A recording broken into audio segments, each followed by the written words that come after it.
Bien. Boker Tov, messieurs, Boker Tov, Bracha ve'atzlacha. Les réfois chez les mains pour Liora Bataziza. Georges. Leilou Nishmat. Shalom ben Mesaoud. Shayom Pikudat Shenato Ruach Adonai. Tenecheno Began Eden. Et Leilou Nishmat Abba Marie Rabbi Avram Bar Simcha Julie. Shayom פקודת 30 רוח אדוני תנחנו בגן עדן עם שאר כל נפשות בני ישראל השוכבים עמו בכלל הרחמים והסליחות וכן יהי רצון ונאמר אמן נפשות צרורה בצרר החיים. Le cours va être assez court parce que je monte au cimetière pour aller voir mon papa, donc ça soit ces paroles. Je voudrais aborder avec vous une chose ce matin. Be'ezrat Hashem, j'attends que nos amis se connectent en masse, s'il vous plaît, en masse. Allez, Be'ezrat Hashem. Bracha ve'atzlacha. Je commence le cours.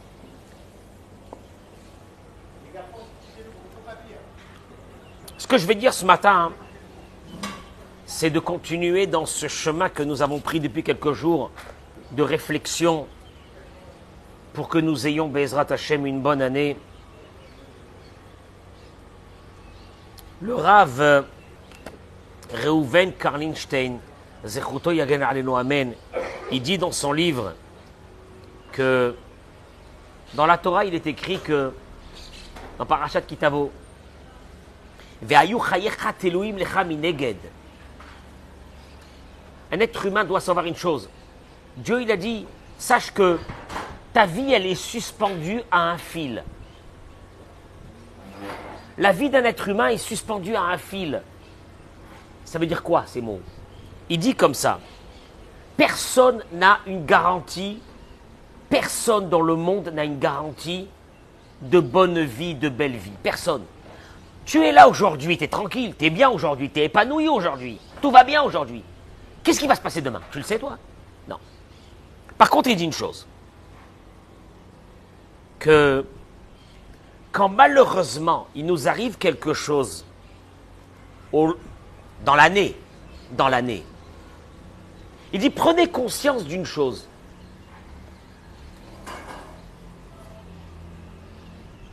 Quelqu'un qu'au mois de décembre, il lui arrive quelque chose, un problème, ou au mois de janvier, ou au mois de février, ou un problème de santé. Il dit, c'est pas au mois de janvier ou au mois de février qu'il a eu son problème. Eric, c'est quand il a eu son problème? Il dit le Rav, Berosh Hashanah. Il est écrit dans le verset. Berosh Hashanah ikatevun. Le jour de Rosh Hashanah, Dieu va inscrire dans le livre toute l'année à venir. Ou Beyom Tzom Kippour ichatemun. Et le jour de Kippour, Dieu va signer. Il dit le Rav, prenez conscience d'une chose, je vous en supplie. C'est que l'année à venir, où va nous arriver toutes les belles choses si Dieu veut? Ils ont été décidés quand? À Rosh Hashanah. Ils ont été signés quand? À Kippour. Moi, il y a des personnes qui m'ont dit, ah, vous nous angoissez. Ouais, oui, heureusement que je t'angoisse. Parce que toi, tu crois que au mois de janvier, il t'est arrivé un truc, au mois de février, au mois de mars. C'est faux. C'est pas au mois de mars. C'est à Rosh Hashanah. C'est à Rosh Hashanah. Nous, on fait des brachot à Rosh Hashanah pour que toute l'année, on soit bien. Mais c'est à Rosh Hashanah. C'est pas au mois de janvier qu'il va nous arriver des belles choses au mois de février. Au mois de février, vont être appliquées les belles choses qui ont été décidées quand? Le jour de Rosh Hashanah. Ah, tu fais quoi là? T'es là comme ça, tu dis, ah, ça va, laisse-moi tranquille, on vient de terminer les vacances, je vais être détente. Il n'y a pas de détente, c'est le moment. C'est le rendez-vous. Le rendez-vous, c'est ce moment-là. Le rabbi dit, Melech Bassadeh, Akadosh Baruch Hu, il est descendu dans ce monde, il est là. Il a besoin qu'on lui demande tout ce qu'on a besoin pour l'année à venir. Alors oui, est-ce que tu as acheté là? Il y a un qui m'a dit, oh là là, je me rappelle. Un boucher, il m'avait dit, la période la plus dure pour moi, c'est la veille de Rosh Hashanah. Si mes clients, ils n'ont pas la tête de mouton. Moi, je voudrais vous dire, mes chers amis, détendez-vous. Mais détendez-vous. C'est pas la tête de mouton qui va vous faire la... Oui, c'est bien la tête de mouton, mais c'est pas la tête de mouton. La tête de mouton, c'est un siman. C'est quelque chose en plus pour Rosh Hashanah. Il m'a dit, Rav, si j'ai pas la tête de mouton, c'est ma tête qui est mise à prix. C'est ma tête qui est mise à prix. Je lui dis pas... Alors moi je disais aux gens, mais c'est pas grave la tête de mouton.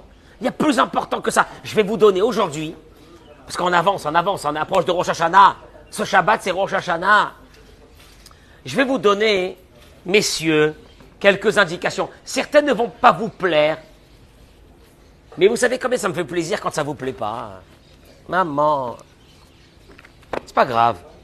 Et c'est pas grave, tu sais pourquoi? Parce que je vais te donner mieux que la tête de mouton. Et je vais être court aujourd'hui. Parce que j'ai pas beaucoup de temps. Il ramène ici. Aïe. Il ramène ici de la part de Rabbi Nachman de Breslev qu'il y a ce qu'on appelle. Pardon, où il est? Ah, il doit être là. Oh, le voilà. Je vous signale que ce cours, je l'ai préparé, il était 2h du matin. Sam, il est au courant. Hier, il y avait les 30 jours de mon père. On a terminé à Jérusalem, il était minuit et demi. Je suis rentré à Natania, il était 1h30. Je me suis douché, je me suis assis, il était 2h. Et j'ai dit à 2h du matin, je fais pas de cours demain matin, qui me lâche un peu. Et après, je dis, comment la veille de Rosh Hashanah, tu fais pas un cours de Torah, t'as pas honte? Pour que tu te prends? Alors je me suis assis, j'ai fait commencer à 2h du matin le cours de Torah. Regardez, qu'est-ce qui est marqué ici? Écoutez, vous voulez avoir les tuyaux de la santé, de la parnassa, du mazal, des enfants, de les marier, d'avoir la tranquillité dans votre vie l'année à venir. Il dit Rabbi Nachman de Breslev, il y a des tuyaux. Il y a des tuyaux. Oui, il y a des tuyaux. Des tuyaux. On appelle ça des tsinorotes dans le langage de la Torah. Il dit, chacun a ses tuyaux. Maintenant, je t'explique un truc. Tu peux pas prendre mon tuyau. On est d'accord? Non. Tu as ton tuyau, j'ai le mien. Maintenant, il dit la chose suivante. Si ces tuyaux sont bouchés, alors c'est simple.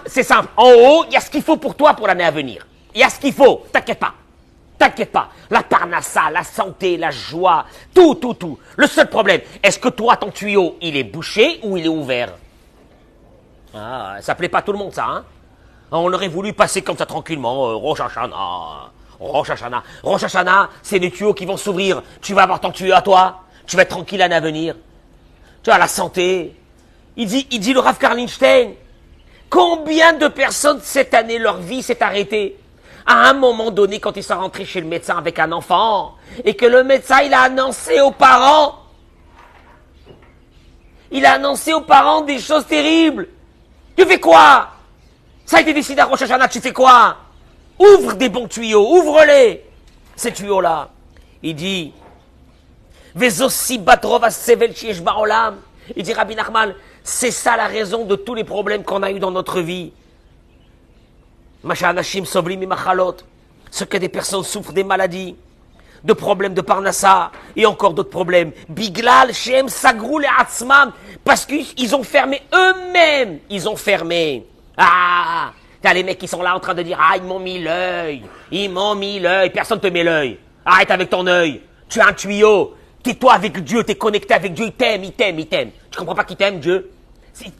Si t'as mis une étincelle divine qui est une partie de lui à l'intérieur de ton corps, il t'aime. Il va s'occuper de toi, toute ta vie il va s'occuper de toi. Tu vois qu'il a rien à faire? Toute ta vie. Le seul problème, il dit la chose suivante. Ils se sont eux-mêmes fermés leur tuyau de parnassa. Alors il dit le Rav, déjà la première chose, c'est ce que je vous ai dit ce matin. Ce matin, qu'est-ce que je vous ai dit avant de commencer la Chazara? Qu'est-ce que je vous ai dit? Je vous ai dit, partez déjà sur une idée, que Dieu ne vous doit rien. Alors, tout ce qu'il m'a donné jusqu'à... Ah bon, il me doit rien? Oui, il te doit rien. Il y a des gens qui me disent, je suis déçu, j'ai quitté la religion parce qu'à un moment donné dans ma vie, il m'est arrivé telle et telle chose. Mais je vais te demander un truc, il te doit quelque chose, oui ou non? Déjà, viens, on décide. Dieu te doit quelque chose, oui ou non? Eric, il te doit quelque chose, oui ou non? Georges, il te doit quelque chose, Dieu ou non? Mais Bémet. Dis merci déjà qu'on est là ce matin.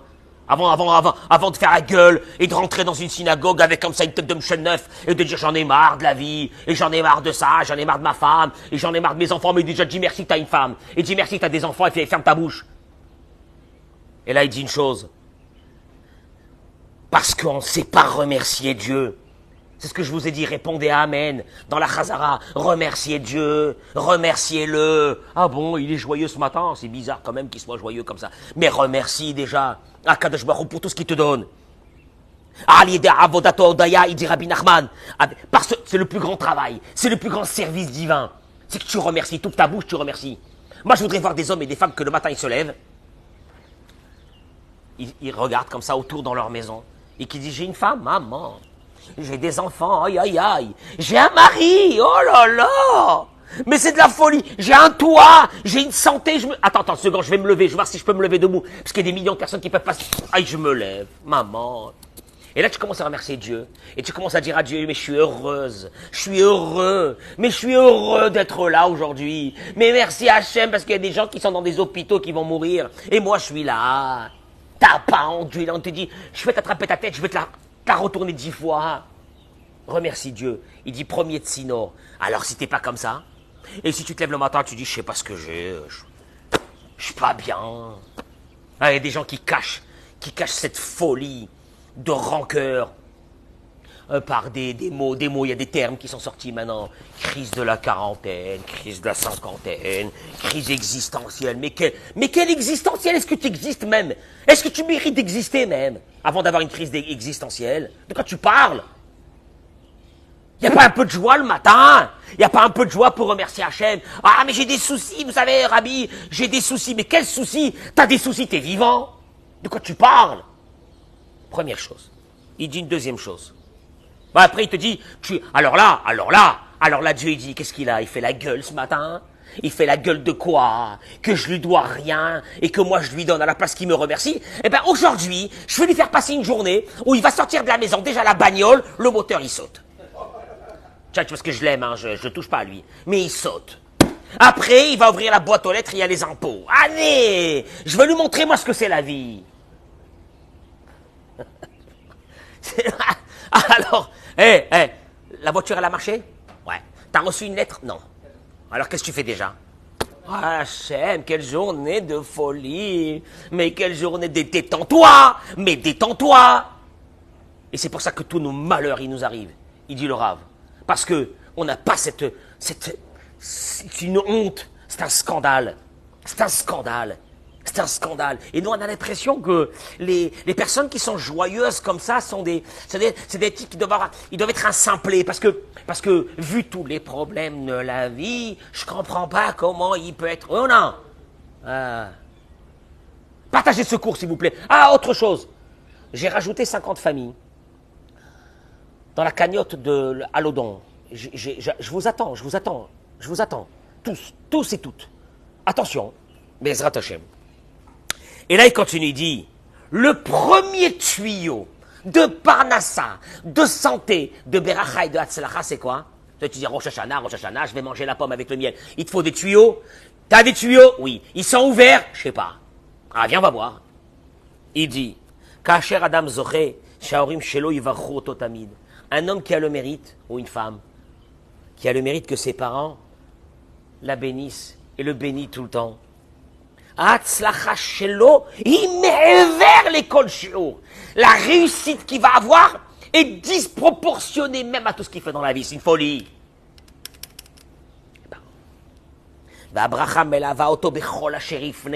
Il dit Rabbi Nachman, ce qu'il fera dans la vie, il aura la bénédiction. Ah ouais, ah bon, je sais pas pourquoi il a le mazal, celui-là, il a le mazal. Qu'est-ce qui se passe? Comment ça fait qu'il a le mazal? Va voir. Il te dit, tout est ouvert devant lui. Il dit, c'est pour cela que je vous conseille de tout faire. Liskot la brachot shel horav. Que la veille de Rosh Hashanah, d'avoir la bénédiction de vos parents. Allez, vas-y, je vais vous mettre la rama. Pour ceux qui ne parlent pas avec leurs parents, vas-y, je vais vous mettre l'angoisse. Allez-y. Allez, je vais vous mettre l'angoisse. Pour ceux qui ne parlent pas avec leurs parents pour X raisons. Qu'est-ce que mes parents? Parce que moi, mes parents, ils m'ont dit. Parce que moi, mes parents, ils m'ont fait. Va demander la bracha à tes parents. Qu'est-ce que tu attends, toi? Tu attends quoi de Rosh Hashanah? Qu'est-ce que tu attends de Rosh Hashanah? Va, il faut que tes parents, c'est la plus belle chose au monde. Va-t'en. Afilou Esav Racha. Même Esav, il a su que quoi? Il a compris que la bénédiction qu'il voulait recevoir de qui? De Yitzhak Avinu était déterminante dans sa vie. Quand il n'a pas reçu parce que son frère Yaakov lui a volé, il a hurlé. Tu crois qu'il savait pas ce que c'était la bracha des parents? Lui, il savait. Nous, on ne sait pas. Ouais. La reine, il dit, que beaucoup de personnes qui ont des souffrances dans leur vie, c'est parce qu'ils ont coupé les ponts avec les parents. Pourquoi? Alors encore une fois, je vais quand même mitiger les choses. Si Chasvé Shalom, à Dieu ne plaise, on a des parents qui sont dans une toxicité la plus totale. Mais bon, c'est pas la majeure partie des parents. Et simplement quoi? Il n'est pas content contre son père ou contre sa mère, et donc il s'est mis en colère contre eux, etc. Et comment ma mère, elle a parlé à ma femme. Mais même je dis ça aux femmes, je vous en supplie, votre belle-mère, ne faites pas cas ce qu'elle dit, ce qu'elle fait, c'est pas grave. Tu sais pourquoi? Parce que si ta belle-mère, elle bénit ton mari, c'est toi dans ta maison que tu vas avoir la folie. Parce qu'il a reçu la bénédiction de ses parents. Tu comprends pas ce que c'est la bénédiction de ses parents? Ah, tu vas dire, Rosh Hashanah, Avinu Malkenu, Akadosh Baruch Hu, on a besoin de toi, Akadosh Baruch Hu te dit, ah, ya baba, moi je t'ai fait des tuyaux, ils sont déjà prêts, qu'est-ce que t'as fait tes tuyaux? Il y a une ségoula que je vous donne, elle vaut des milliards. Celui qui fait kavod à ses beaux-parents, c'est une ségoula qui est marquée dans les livres de la Kabbalah pour la richesse. Ah, ma belle-mère, ah, mon beau-père, machin, vas-y, détends-toi. Ces beaux-parents-là, un jour, ils vont partir. Qu'est-ce que tu vas rester toi un jour? Tu vas dire, ah, qu'est-ce qu'il y a eu? Ah, il m'a dit, et il m'a pas dit, il m'a dit, qu'est-ce qu'il y a? On lève un peu la gave, l'orgueil, et vas-y. Je vous assure, mes beaux-parents, je les ai pris comme mes parents. Comme mes parents, à tous les niveaux. Presque 40 ans. Comme mes parents. Mes beaux-frères comme mes frères. Ben il faut avoir... il faut évoluer, hein, il faut évoluer un peu, hein. Il faut avoir la émouna, d'Hachem, etc. Il dit Rabbi Nachman. Ce sont des choses véridiques. Ce n'est pas des supputations. Akapadot, vechoser shalom imaorim, gormim leheres shel achaim. Quand on a eu des parents qui étaient en colère contre nous, ça a causé chez nous, les enfants, des destructions. Il dit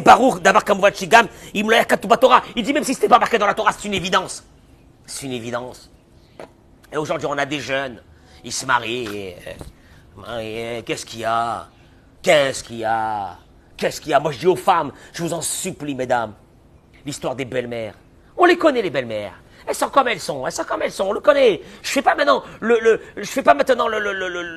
jugement des belles filles. On connaît les belles-mères, chacune comment elle est. Mais vas-y, détends-toi. Elle a dit, elle a pas dit, laisse tomber. Tu sais pourquoi? Parce que reste connecté avec Dieu. Parce que toi et ton mari et vos enfants, vous avez besoin de la bracha des parents. Je termine par une petite chose et je vous laisse partir. Et elle va pas vous plaire. Et maman, elle va pas vous plaire. Et comment ça me plaît que ça vous plaît pas? Amen.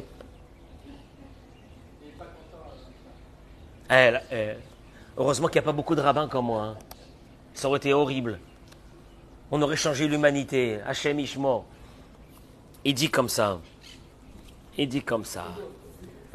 Maman. Écoutez. Écoutez, Moran Samertet. Rabbi Nachman de Breslev, Zchuto Yagen Alenu Amen. Regardez ce que la Torah elle dit. Partagez ce cours, j'en supplie. Partagez en masse.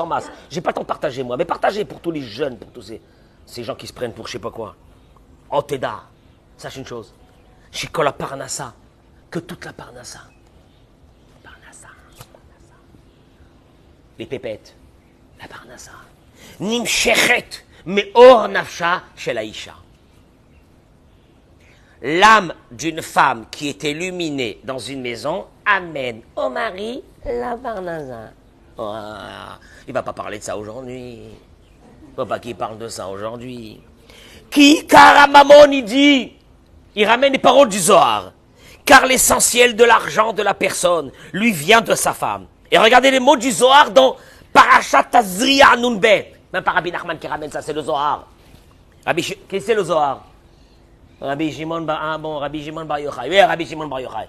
Ouais. Rabbi Shimon, parce qu'avant d'aller chez Rabbi Shimon Bar Yochai, au moins, déjà fais ce qu'il te dit. Il dit Rabbi Shimon Bar Yochai, allié des Or Nafsha, qu'avec la lumière de la femme dans la maison, elle est contente. Elle est contente. Est-ce que tu fais ce qu'elle est contente? Misebalo Amamon. De là lui vient la parnassa. Ayino allié des Shebitnot Setsumit Pachet Orot, mais Or Nafsha, parce qu'une femme qui est contente et qui est heureuse sort de son âme des étincelles, il appelle ça des étincelles de son âme, et l'ouhaorot, embechinat amamon, il dit Rabbi Nachman, c'est l'argent qui se propage dans la maison. Pirouche advarim, chez Kacher, Isha meusheret usmecha, quand une femme elle est contente, elle est bien, Aza yeshla chavat nefesh, elle a son âme qui s'ouvre. Ve'az nimshach le ba'ala, shefa shel parnassa. Tu entends ce que je dis ou c'est pas moi qui le dis, hein? Là, son mari, son tuyau de parnassa, il s'ouvre. Hein? Kotvenu besefer parnassa tova, kadosh baruch hu, écris-nous dans un livre de parnassa tova. Tu veux la parnassa tova? Celui qui n'est pas marié, il est le tuyau alors. Hein? Celui qui n'est pas marié, il est le tuyau. Il a un tuyau d'Hachem. Non, il a un tuyau d'Hachem. Il a un tuyau d'Hachem. C'est pas vrai. Il a un tuyau d'Hachem. C'est non nachon. S'il reste dans le chemin de la Torah et des mitzvot, il a un tuyau d'Hachem. Bevadaï. Bevadaï. Mais Eric, la veille des fêtes arrive Rosh Hashanah.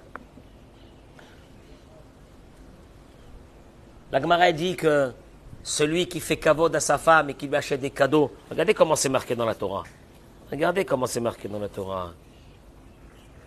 La Torah dit que au niveau de sa femme, il doit être mechabeda yoter migufo.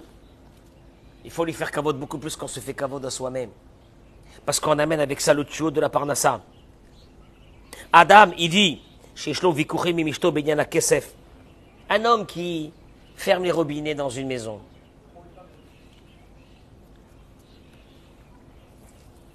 S'il avait cette conscience que la joie de sa femme dans la maison lui ouvrait la parnassa, il n'aurait pas fait ça. Traduction des mots, la veille des fêtes. Est-ce que les maris ont pensé acheter un cadeau à leur femme? Mais encore une fois, c'est pas la peine. Ouais, mais j'ai pas beaucoup d'argent pour acheter un cadeau. C'est pas la peine d'acheter un cadeau très cher. Mais un cadeau qui représente quoi? Une attention. Une attention, ça veut dire un cœur. Un cœur, ça veut dire de l'amour. De l'amour, ça veut dire quelque chose d'authentique qu'on a besoin pour réveiller les âmes de ceux qui sont autour de nous. On a parlé des parents, on a parlé de l'épouse. Je dirais aux épouses aussi une chose, de prendre sur vous cette année. Si vous voulez que Dieu soit avec vous, je dis ça aux dames, que Dieu soit avec vous comme il n'a jamais été avec vous, et qu'il envoie la bracha à vos enfants, etc. Respectez vos maris. Respectez vos maris. Respectez vos maris. Mais respectez-les. Ah, je vais les respecter. Respectez-les vos maris. Parce qu'il y a une mitzvah de respecter le mari. Autant que la mitzvah de la femme, de l'homme de respecter sa femme. Et là, on arrive à des fondamentaux de Rosh Hashanah. Ah, des fondamentaux de Rosh Hashanah, on n'arrive pas à des bêtises. C'est pas la tête avec le mouton, on l'a laissé, ça fait longtemps. C'est autre chose. C'est beaucoup plus important que ça. La simcha dans une maison, la joie dans une maison, que ceux qui vivent dans cette maison, ils sont heureux de vivre dans cette maison. Tu comprends? Tu sais pourquoi? Parce qu'il y a ces tuyaux de santé qui vont faire descendre la santé pour l'année à venir. La parnassa, la tranquillité. Il y a des tuyaux, il faut les ouvrir. Je vous souhaite une journée exceptionnelle. Amen. Kenny Ratson.